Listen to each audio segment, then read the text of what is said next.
to Angloscope with Valerie Marzac. Let's speak English. Come on, you can do it. Hello and welcome back to English Made Easy. This is the French version. For the English version, please go to the playlists and select English Made Easy, English version. Bonjour à tous pour cette nouvelle version de English Made Easy que j'aurais dû faire il y a 15 jours. Je suis désolée, j'ai une grippe carabinée. Horrible flu. Ça va un peu mieux, donc comme promis la dernière fois, aujourd'hui, nous allons faire un exercice de manière à apprendre quand nous devons utiliser le prétérit ou le present perfect.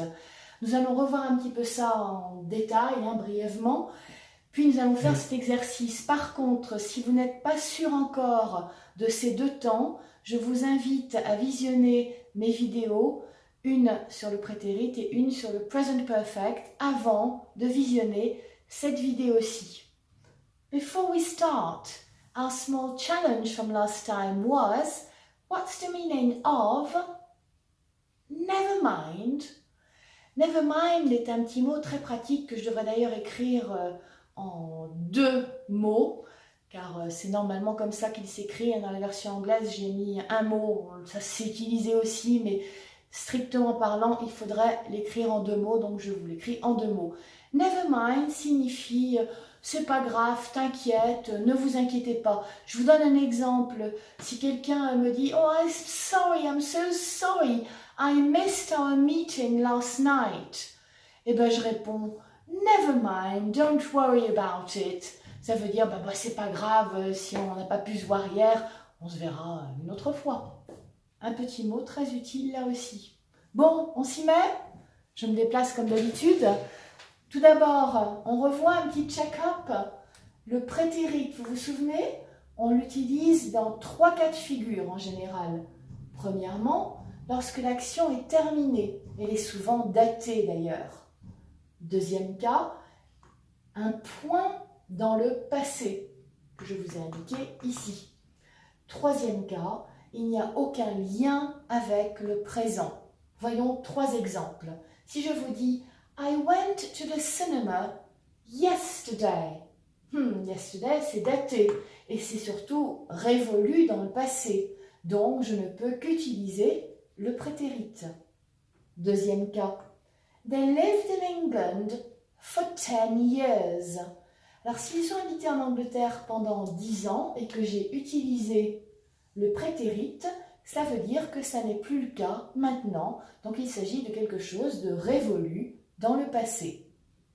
Troisième cas, he left the office at 6 p.m. Daté par une heure. Il a quitté le bureau à 6 heures. C'est un événement révolu dans le passé. Donc, j'utilise aussi le prétérit. Le present perfect maintenant. Je me bouge encore un peu. 3 cas également. Soit une action qui a commencé dans le passé et qui continue dans le présent. Deuxième cas, un fait accompli. Et troisième cas, quelque chose qui vient de se produire. Souvent, on va avoir un petit mot comme just. Voyons quelques exemples. L'exemple numéro 1. He's worked for 2 hours. His est la contraction de he has. S'il travaille depuis 2 heures de temps, c'est un événement qui a commencé dans le passé et qui continue dans le présent. On est donc obligé d'utiliser le present perfect. Deuxième cas. They've been to the US. S'ils sont allés aux États-Unis, c'est un fait accompli, quelque chose qui était vrai au moment où ils sont allés aux États-Unis, qui reste vrai dans le présent. Donc il y a un lien entre le passé et le présent. Ce fait accompli se rend par le present perfect. Dernier exemple. I've just dropped my phone. Eh oui, je viens de laisser tomber mon téléphone. Remarquez qu'on a just. Just nous indique que c'est quelque chose qui vient juste de se produire et donc le passé et le présent sont liés. Il faut donc utiliser le present perfect. Je vous retrouve dans quelques secondes pour l'exercice où on va décider ensemble s'il faut utiliser le prétérit ou le present perfect. À tout de suite. Me revoilà, on est prêt pour cet exercice? Allez, on essaie. Sentence number 1. They to be to the US. Donc il s'agit de dire ici qu'ils sont allés aux États-Unis. Alors, est-ce que ça va être le prétérit ou le present perfect? Eh bien, si ces personnes sont allées aux États-Unis, c'est toujours vrai. C'est donc un fait accompli et il faut donc utiliser le present perfect. On va donc dire They have been to the US. Number 2. I to see this film last week. Là, j'ai un marqueur bien utile. Last week. S'il s'agit d'un événement qui s'est déroulé la semaine dernière, c'est quelque chose de révolu, donc, sans hésitation, prétérit. Attention, to see, c'est un verbe irrégulier. Je vous rappelle qu'il faut absolument les connaître. Au prétérit, il devient saw. I saw this film last week. Number 3. She just to pass her exam. Ce qui signifie qu'elle vient juste d'être reçue à son examen. Attention à to pass, qui est un faux ami en anglais.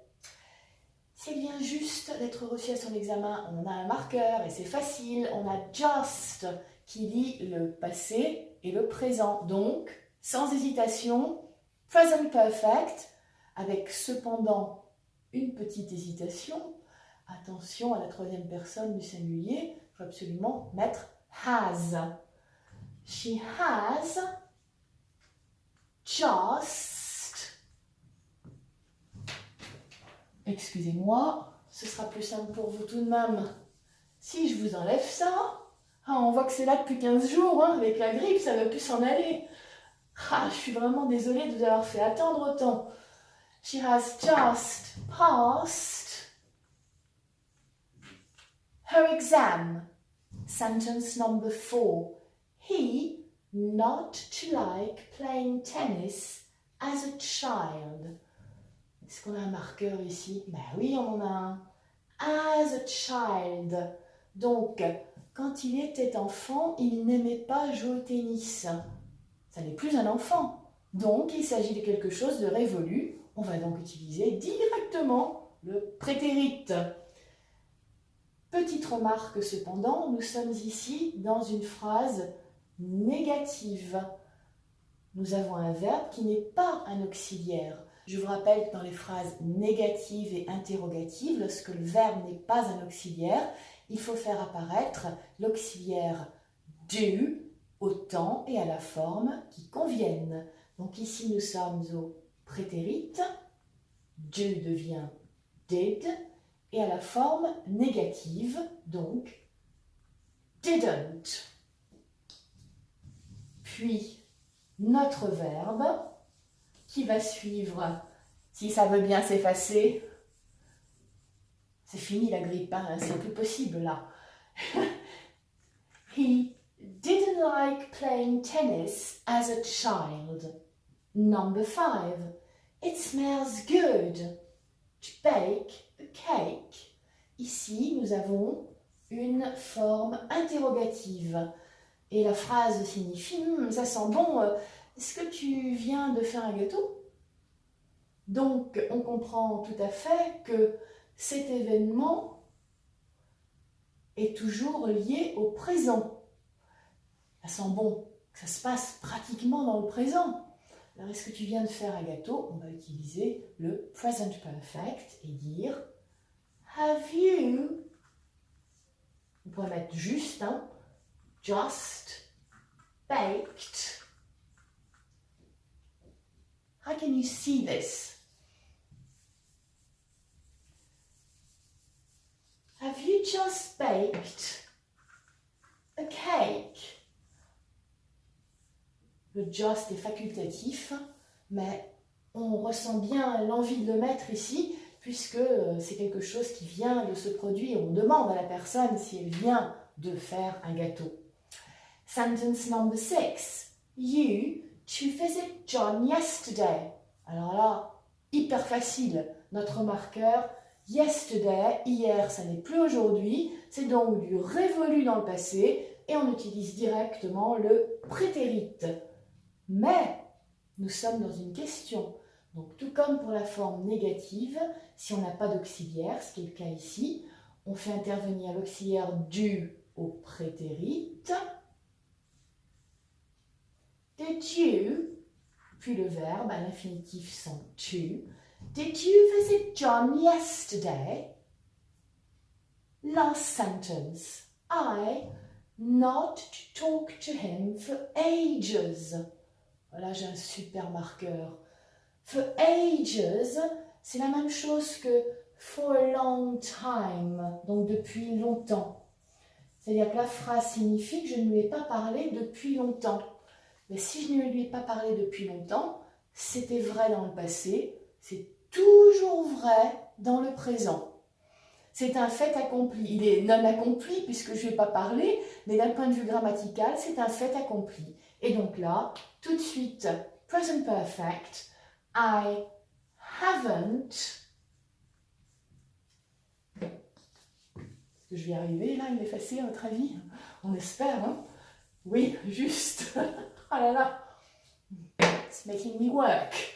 I haven't talked to him for ages. Donc voilà les cas les plus courants d'emploi du prétérit et du present perfect.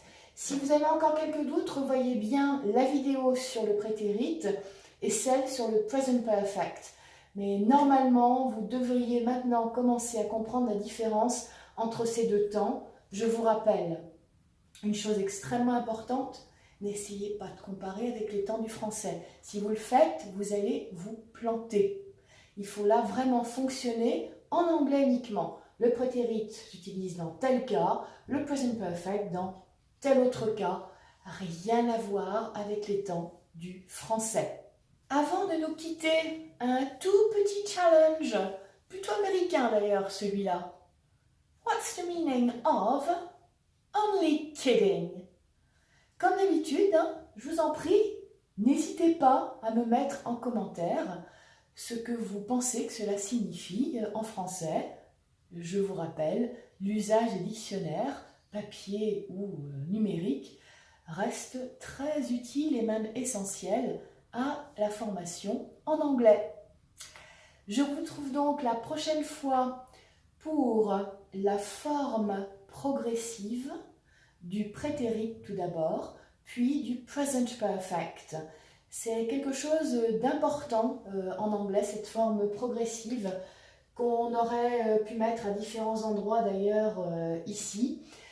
Cette forme progressive, en fait, va simplement accentuer le déroulement de l'action dans le passé. Je n'en dis pas plus, je vous dis simplement à la semaine prochaine pour la forme progressive au prétérit. En attendant, work well, don't forget, don't think in French. See you next time. Bye for now.